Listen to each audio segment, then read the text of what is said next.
순종의 걸음이라는 제목으로 하나님 말씀 전하겠습니다. 금요 기도의 자리 가운데 나오신 성도님들 한 분 한 분을 주님의 이름으로 환영하고 축복합니다.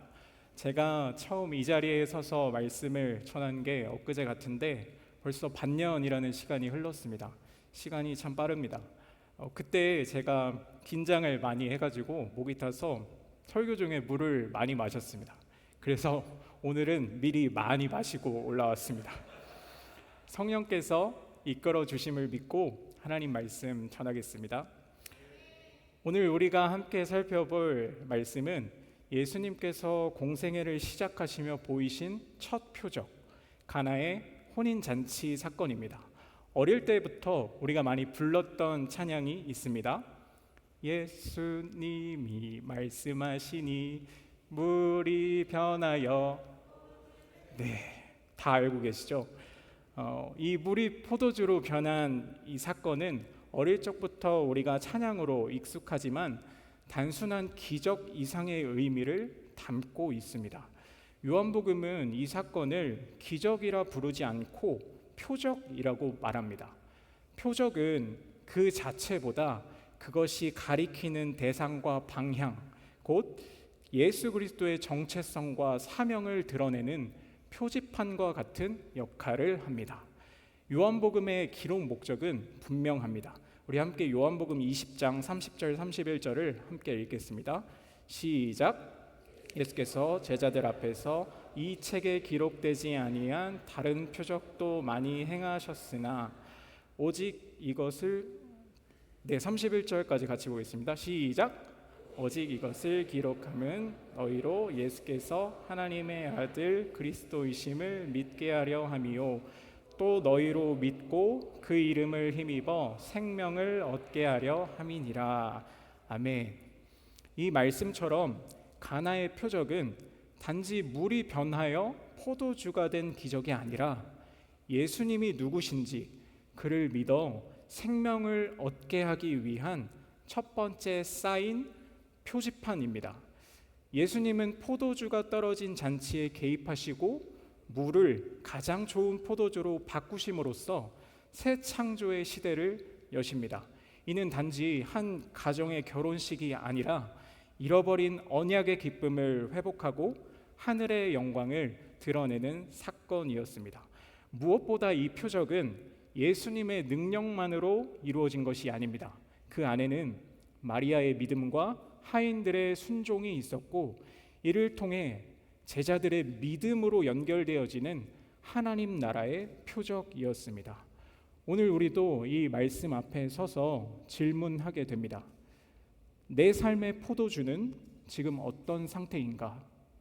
나는 주님의 말씀 앞에 어떻게 반응하고 있는가?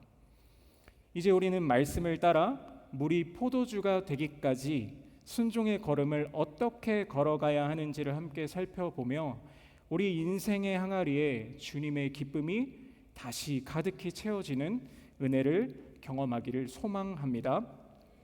1절 말씀을 보시면 사흘째 되던 날 갈릴리 가나에 혼례가 있어 예수의 어머니도 거기 계시고 라고 시작합니다. 어디에서 혼례가 있다고 말합니까? 갈릴리 가나입니다. 요한은 의도적으로 갈릴리 가나라는 지명을 1절과 11절 시작과 끝에 두 번이나 언급하고 있습니다. 이 장소가 가지는 의미가 있습니다. 지도를 한번 보여주시겠습니까? 네. 예루살렘의 사진과 위쪽에 갈릴리 가나의 위치입니다. 여러분, 갈릴리는 어떤 지역입니까? 갈릴리 많이 들어보셨을 겁니다.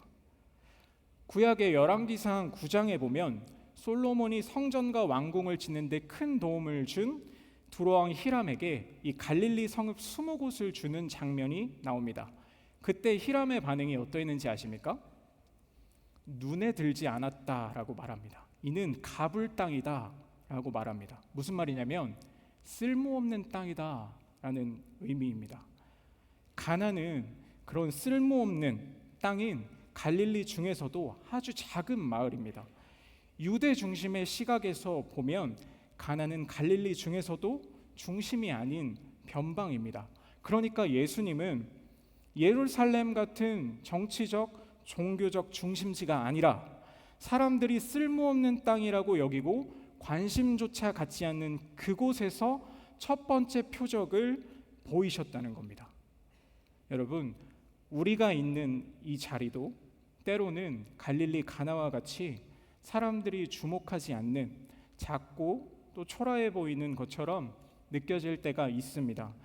세상이 말하는 힘과 규모, 또 인기와 화려함 속에서 우리의 삶, 특별히 금요일 밤 주님 앞에 나온 이 자리는 어쩌면 남들이 찾지 않는 갈릴리 가나와 같이 별 볼 일 없어 보이는 자리처럼 보일 수 있습니다.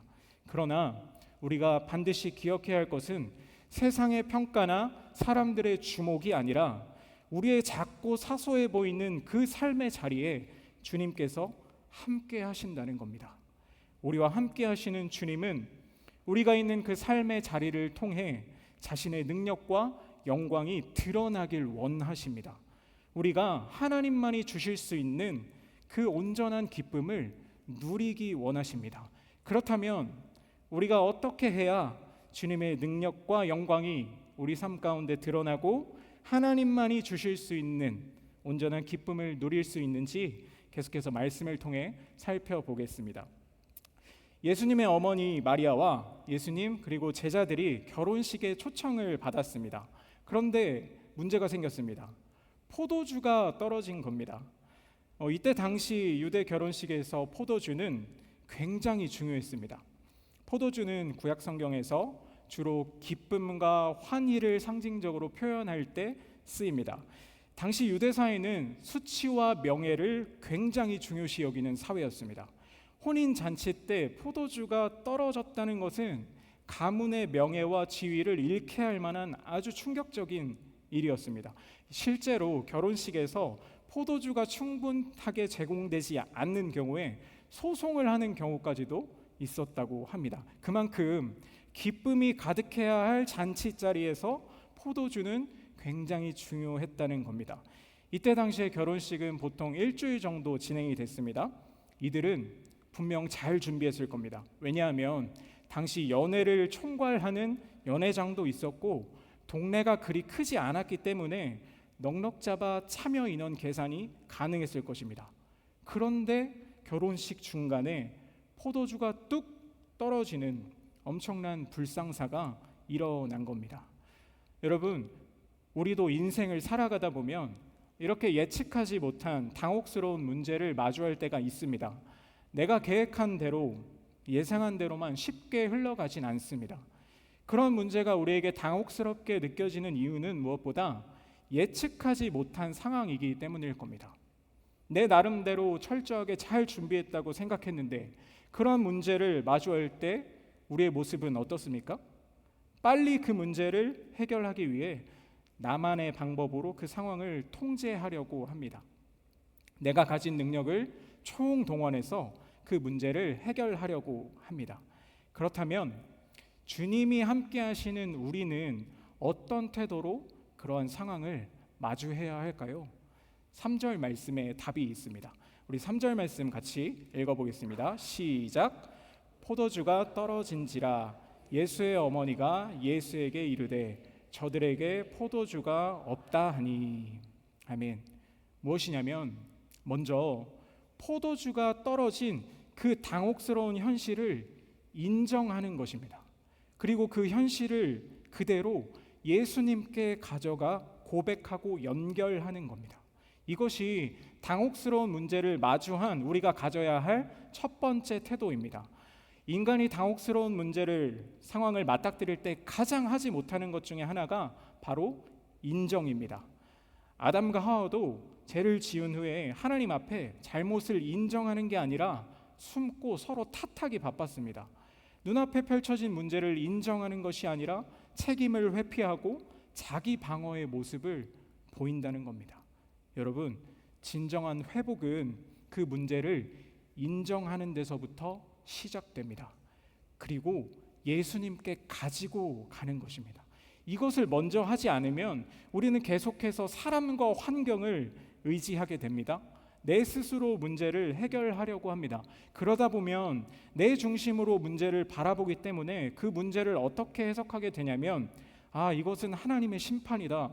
내가 지은 죄 때문에, 내가 믿음이 없어서, 내가 잘 못해서 하나님이 나에게 이런 고통과 문제를 주시는 것이라고 잘못 해석하고 하나님을 오해하게 된다는 겁니다. 여러분, 삶에서 예상치 못한 당혹스러운 문제를 마주하는 것은 우리 모두에게 보편적입니다. 그럴 때마다 우리가 먼저 해야 할 일은 내가 그 문제를 해석하려고 하는 것이 아니라 그 문제를 인정하고 그 상황 가운데 함께 하시는 예수님께 가지고 나아가는 것입니다. 그리고 나서 우리가 가져야 할 중요한 다음 스텝은 바로 예수님이 일하신다는 확신과 믿음을 가지는 것입니다. 우리 4절 5절 말씀 여러분들이 한번 읽어 주시겠습니까? 시작.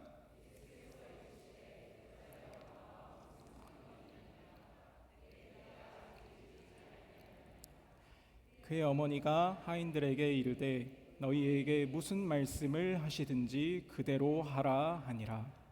아멘. 먼저 4절 말씀을 보시면 예수님이 어머니의 부탁을 거절하는 것처럼 보입니다. 그런데 여러분, 우리는 이미 결과를 알고 있지 않습니까? 예수님은 결국 물로 포도주가 되게 하셨습니다.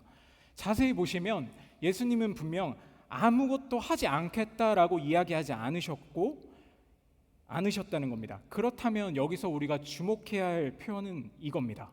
내 때가 아직 이르지 아니하였나이다. 예수님의 때, 직역하면 나의 시간입니다. 요한복음에서 이 때라는 표현이 여러 번 등장하는데요, 궁극적으로 예수님의 십자가 사건을 통해 드러날 영광의 때를 의미합니다. 고대 그리스 헬라 세계관 속에서 이 시간의 개념은 크게 두 가지로 표현되었습니다. 크로노스와 카이로스라고 합니다. 이 먼저 크로노스라는 시간 개념은 우리가 지금 느끼는 이 물리적인 시간을 의미합니다. 하루 24시간 시계로 측정 가능한 누구에게나 공평하게 주어지는 시간입니다. 카이로스는요, 시계로는 측정할 수 없는 물리적인 시간이 아닌 의미 있는 특별한 때를 의미합니다. 그리스도인들에게 있어서, 그리스도인의 인생에 있어서 가장 의미 있고 특별한 때는 하나님을 만나는 시간, 하나님을 경험하는 시간일 겁니다. 카이로스의 시간은 흘러가는 일상 가운데 살아계신 하나님의 능력과 영광을 마주하는 하나님의 시간을 의미합니다. 그러면 3절에서 예수님께서 말씀하신 내 때는 어떤 시간을 의미하는 것일까요? 그렇죠. 카이로스의 시간을 의미합니다. 자, 4절에서 분명히 예수님께서 들어주지 않으실 것처럼 말씀하셨습니다. 그런데 5절의 마리아의 반응이 그러시군요. 알겠습니다. 가 아니라 하인들에게 이르되 너희에게 무슨 말씀을 하시든지 그대로 하라라고 이야기합니다. 그러니까 마리아는 흐르는 일상의 시간 속에서 바로 지금이 예수님이 일하실 때 곧 카이로스의 때가 되리라는 것을 믿음으로 연결하고 고백한 겁니다. 여러분, 이것이 하나님이 원하시는 우리의 삶의 고백이 아닐까요? 떨어져서는 안 될 포도주가 떨어진 현실, 어떠한 상황 가운데서도 예수님이 일하신다는 확신을 가지고 주님만이 지금 이 문제를 해결해 주실 수 있습니다 라는 믿음의 고백을 원하신다는 겁니다. 예수님이 일하신다라는 믿음과 확신을 우리의 삶과 연결할 때 우리가 감당해야 할 다음 걸음이 주어집니다. 그것이 바로 순종입니다. 오늘 본문은 순종을 위한 구체적인 기준을 제시해 주고 있습니다. 우리 5절 말씀을 다시 함께 읽어보겠습니다. 시작. 그의 어머니가 하인들에게 이르되 너희에게 무슨 말씀을 하시든지 그대로 하라 하니라. 아멘. 무슨 말씀을 하시든지 그대로 하라. 기준이 무엇입니까? 예수님의 말씀입니다. 우리의 생각, 우리의 판단, 우리의 경험이 기준이 아니라 예수님의 말씀이 기준이라는 겁니다. 그런데 여러분, 말씀 앞에 어떤 단어가 붙어 있습니까? 무슨 말씀을 하시든지입니다. 때로는 이해가 되지 않을 수 있습니다. 잠시 후에 우리가 살펴보겠지만 혼인잔치에서 예수님의 능력을 가장 먼저 경험하는 하인들은요, 예수님의 말씀이 이해돼서 순종한 게 아닙니다. 그분의 말씀에 그대로 순종했기 때문에 물이 포도주가 된 기적을 보고 이해하게 된 것입니다. 때로는 어색할 수도 있고 나의 경험과 생각과는 정반대의 말씀이 주어질 때도 있을 겁니다. 따르기 어려울 때도 있습니다. 아니, 그럴 때가 많습니다. 하지만 순종은 나의 상황과 상관없이 나보다 나를 더 잘 아시는 주님이 무슨 말씀을 하시든지 그대로 하는 것입니다. 이를 위해 우리가 일상에서 가져야 할 분명한 실천이 필요합니다. 그게 뭐냐면 우리의 삶이 말씀에서 멀어지면 안 됩니다. 늘 말씀과 가까워야 합니다. 매일의 일상 가운데 나에게 말씀하신다는 믿음을 가지고 말씀 앞으로 나아가야 하는 것입니다. 문제가 닥쳤을 때만 말씀 읽고 기도하며 주님의 뜻을 구하는 게 아니라 말씀이 내 삶의 중심, 기준이 되기 위해서 날마다 마음 가운데 하나님의 말씀이 새겨져야 하는 것입니다. 여러분, 사탄은 어떻게든 우리가 말씀을 가까이 하지 못하도록 발악을 합니다. 바쁘게 만듭니다. 핑계를 만들고요. 오늘 하루 정도는 괜찮겠지로 시작해서 점점 멀어지게 합니다. 그렇기 때문에 우리는 늘 하나님의 말씀을 가까이 하도록 의도적으로 의식하고 훈련해야 합니다. 말씀이 기준이 되는 삶은, 말씀 중심의 삶은 그냥 하루아침에 되는 것이 절대 아닙니다. 하나님의 살아있는 말씀이 내 삶을 이끌어가고 그 말씀에 내가 이끌려 살아갈 수 있도록 내일이 아닌 오늘, 그 오늘이 차곡차곡 쌓여 매일이 되어야 합니다. 그럴 때 우리는 어떤 공격에도 쉽게 흔들리지 않는 말씀 중심의 삶이 되는 것입니다. 여러분, 이러한 말씀 중심의 삶은요, 우리의 직접적인 순종의 걸음과 연결되어 있습니다. 6절 7절 말씀입니다. 같이 한번 읽어보겠습니다. 시작. 거기에 유대인의 정결 예식을 따라 두세 통 드는 돌 항아리 6이 놓였는지라. 예수께서 그들에게 이르시되 항아리에 물을 채우라 하신즉 아귀까지 채우니. 먼저 6절에 보시면 잔치 장소에는 유대인의 정결 예식을 따라 손을 씻는 데 사용되는 돌 항아리 6개가 놓여져 있습니다. 이렇게만 봐서는 이 두세 통 드는 돌 항아리가 어느 정도 사이즈인지 잘 모르겠습니다. 리터로 환산하면 100리터 정도 됩니다. 6개니까 600리터의 물을 채워야 하는 것이죠. 당시에는 오늘처럼 수도가 잘 되어 있는 게 아니었기 때문에 우물에서 물을 퍼다가 담았을 겁니다. 600리터의 물을 갖다 붓는 일이 결코 쉬운 일은 아닙니다. 여러 번 왔다 갔다 해야 하는 수고가 따릅니다. 근데 그 일을 했습니다. 예수께서 말씀하신 대로 아기까지 물을 채웁니다. 여기까지는 그래도 이해가 됩니다. 그 항아리는 원래 물을 담는 항아리였으니까요. 그 다음 구절이 중요합니다. 8절 9절 말씀 제가 읽어드리겠습니다. 이제는 떠서 연회장에게 갖다 주라 하심에 갖다 주었더니 연회장은 물로 된 포도주를 맛보고도 어디서 났는지 알지 못하되 물 떠온 하인들은 알더라. 연회장이 신랑을 불러. 아멘.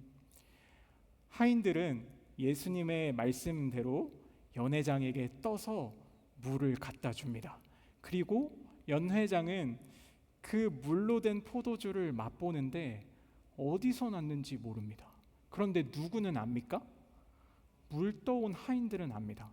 바로 이 지점입니다. 우리가 순종의 걸음을 걷고자 할 때 마주하게 되는 두 가지 저항이 있습니다. 바로 합리성과 두려움입니다. 여러분, 우리는 많은 것들을 먼저 이해하고 확인한 다음에 순종하려고 합니다. 내 생각은, 내 경험으로는 그거 아니야, 안 돼, 불가능이야. 근데 그게 아니라는 겁니다. 순종할 때 이해와 확신이 주어진다는 겁니다. 이 순서를 꼭 기억하시기 바랍니다. 내가 100% 이해가 다 돼서 말씀에 순종하는 게 아닙니다. 때론 이해할 수 없고 그 과정도 결코 쉽지 않지만 그럼에도 말씀의 순종에 물을 떠서 갖다 주면 예수님께서 일하심을 보고 알고 이해하게 된다는 것입니다. 두 번째로 우리가 순종의 걸음 앞에 마주하는 저항은 두려움입니다. 여러분 한번 생각해 보시기 바랍니다. 하인들은 예수님의 말씀을 따라 물을 떠왔고 그 물을 항아리에 담았습니다. 그 물은 포도주가 아니라 물이라는 것을 하인들은 누구보다 잘 압니다.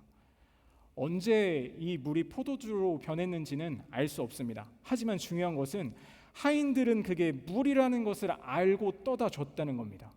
그들은 예수님의 말씀대로 그 물을 연회장에게 갖다 줍니다. 이들이 물을 들고 걸어가는 순간 무슨 생각을 했을까요?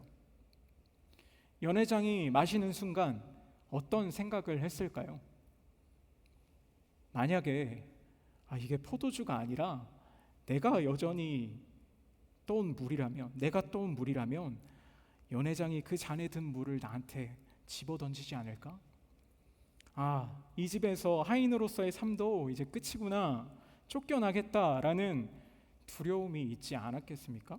그런데 하인들은 그대로 합니다. 그 결과 하인들은 예수님의 능력을 가장 가까이서 보고 경험한 증인들이 됩니다.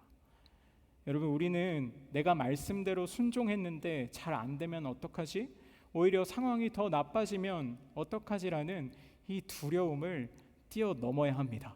그 두려움을 뛰어넘고 말씀에 순종할 때 그때 우리는 살아계신 하나님의 일하심을 일상에서 경험하게 되는 것입니다. 여러분, 이 합리성과 두려움을 온전히 이겨내신 분이 계십니다. 바로 예수 그리스도이십니다. 예수님이 공생애를 시작하시기 전에 성령님께 이끌려 광야에서 사탄에게 시험받는 장면이 나옵니다. 그때 사탄이 세 가지를 제시했습니다. 돌이 변에 떡이 되게 하고 높은 곳에 뛰어내리고 나에게 절하면 이 모든 것을 너에게 주겠다. 사탄은 예수님이 다 하실 수 있는 합리적인 제안을 했습니다. 그러나 예수님은 그 모든 것들을 무엇으로 이겨내셨습니까? 말씀으로 이겨내셨습니다. 또한 예수님이 십자가를 지시기 전 죽음을 향한 순종의 걸음을 앞두시고 아버지께 기도하셨습니다. 아버지여, 아버지께서는 모든 것이 가능하시니 이 잔을 내게서 옮기시옵소서. 예수님조차 두려움을 가지고 계셨습니다. 그러나 바로 이어서 그 두려움을 이겨내는 예수님의 고백이 무엇이었습니까? 내 뜻대로 마시고 아버지의 뜻대로 하옵소서. 이는 무엇보다 아버지 하나님을 신뢰하는 고백이었습니다. 내 뜻이 아니라 아버지의 뜻대로 이루어지기 원합니다. 예수님은 그 두려움을 이기시고 아버지의 뜻을 따라 순종의 걸음을 걸어가셨습니다. 무엇을 위해 그 길을 가셨습니까? 목자 없는 양같이 방황하는 자기 백성들을 위해서, 그들의 생명을 위해, 우리의 생명을 위해, 우리가 예수님을 믿고 새로운 생명을 얻어서 영원한 생명의 기쁨을 풍성히 누리도록 하기 위해 예수님께서 그 순종의 걸음을 걸으셨다는 겁니다. 여러분, 이것이 우리가 예수님의 제자로서 예수님을 따라가야 하는 순종의 걸음입니다. 우리가 주님이 일하실 것을 믿음으로 합리성과 두려움을 뛰어넘는 순종의 걸음을 할 때 그 결과는 이렇게 나타납니다. 10절 말씀입니다. 함께 읽겠습니다. 시작.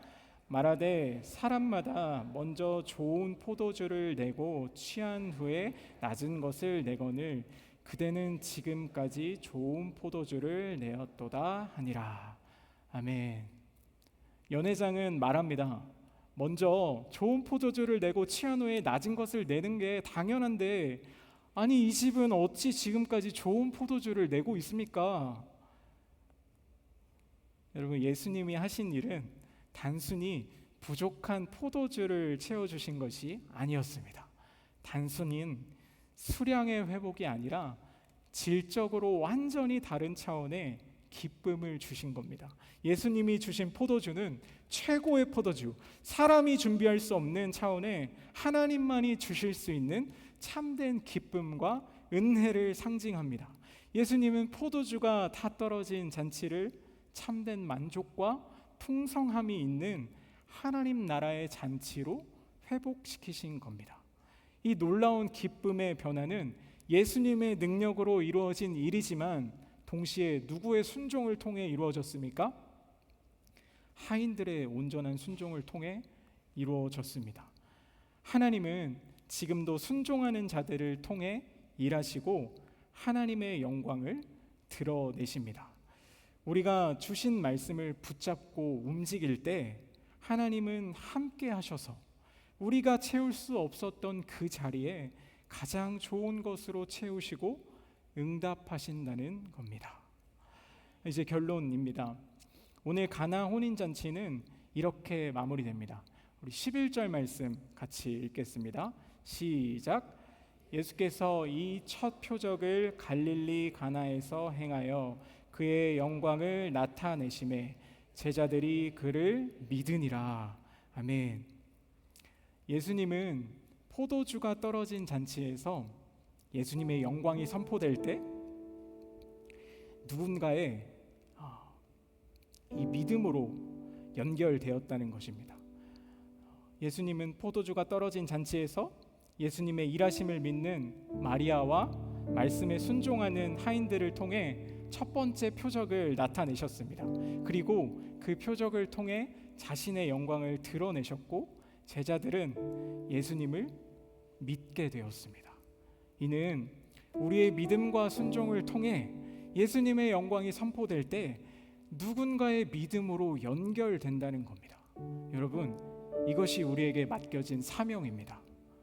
예수님을 믿는 믿음으로 살아가는 우리의 삶은 누군가에게 예수 그리스도를 바라보게끔 하는 영적 표지판이 되어야 합니다. 우리가 주님의 말씀에 순종할 때 우리의 가정, 우리의 직장, 우리의 일상은 주님의 능력과 영광이 드러나는 자리가 될 것입니다. 우리의 순종을 통해 선포되는 주님의 영광이 누군가의 믿음으로 이어지는 생명의 통로가 될 것입니다. 합리성과 두려움을 이기신 예수님의 순종이 우리를 살리셨듯이 우리의 순종 또한 다른 이의 구원과 회복으로 이어질 수 있습니다. 그러므로 우리는 계속해서 믿음으로 순종의 걸음을 걸어야 합니다. 우리의 그 걸음을 통해 주님이 일하시기 때문입니다. 이제 오늘 주신 말씀을 붙잡고 기도할 때 먼저 내 삶 가운데 포도주가 떨어진 것처럼 기쁨이 없고 채워지지 않는 공허한 부분이 있다면 그것들을 놓고 기도했으면 좋겠습니다. 내 앞에 펼쳐진 문제를 인정하고 예수님께 가지고 갑시다. 주님만이 그 문제를 해결해 주실 수 있습니다. 주님 도와주십시오. 두 번째로 주님께서 뭐라 말씀하시든지 하인들과 같이 말씀하신 그대로 순종할 수 있는 믿음을 더하여 달라고 기도합시다. 순종의 걸음을 방해하는 합리성과 두려움을 뚫고 예수님이 걸어가신 그 십자가의 길을 따라 걸어가게 하옵소서. 그리하여 그 순종의 걸음을 통해 예수님의 능력과 영광이 우리의 가정과 일터와 교회, 특별히 다음 세대 가운데 믿음으로 연결돼서 생명의 풍성함을 온전히 누리는 우리 다음 세대들이 될 수 있도록 기도합시다. 계속해서 우리가 여름 냉수 사역을 위한 기도회로 모이고 있습니다. 이 냉수 사역 기간은 아이들에게 믿음이 심겨지는 너무나 중요한 시간입니다. 다시 오지 않는 이 시기가 그냥 흘러가는 시간이 아니라 하나님께 반응하는 시간, 하나님을 만나는 특별하고 의미 있는 시간이 될 수 있도록 함께 기도합시다. 주님은 우리가 순종의 물을 들고 걸어갈 때 그 물을 포도주로 바꾸시는 전능하신 하나님이십니다. 오늘 하인들이 보여준 이 순종의 발걸음을 기억하며 주님 말씀해 주십시오. 내가 나아가겠습니다. 결단하는 기도의 자리가 되길 소망합니다. 기도하시겠습니다. 살아계신 하나님, 참 감사합니다. 오늘 가나 혼인잔치 말씀을 통해 우리와 함께 하시고 우리의 문제를 그냥 보고만 있지 않으시는 주님을 보게 하심에 감사합니다. 여러 문제들로 인해 포도주가 떨어진 것 같이 기쁨이 없는 삶의 자리가 있습니다. 이 시간 주님 앞에 털어놓고 기도할 때 주님만이 주실 수 있는 평안과 기쁨으로 온전히 회복되게 하여 주옵소서. 문제를 인정하고 주님께 가지고 나아가 해결받는 인생이 되기 원합니다. 우리의 순종을 통해 함께 일하시는 주님의 말씀을 붙잡고 하인들과 같이 말씀하신 그대로 순종할 수 있는 믿음을 허락하여 주옵소서. 우리의 순종의 걸음을 통해 하나님의 영광을 나타내시고 잃어버린 영혼들을 돌아오게 하실 줄 믿습니다. 우리가 예수 그리스도를 나타내고 가리키는 영적 표지판의 사명을 끝까지 잘 감당할 수 있도록 날마다 새 힘을 더하여 주옵소서. 감사합니다. 주님, 살아계신 예수님의 이름으로 기도합니다. 아멘.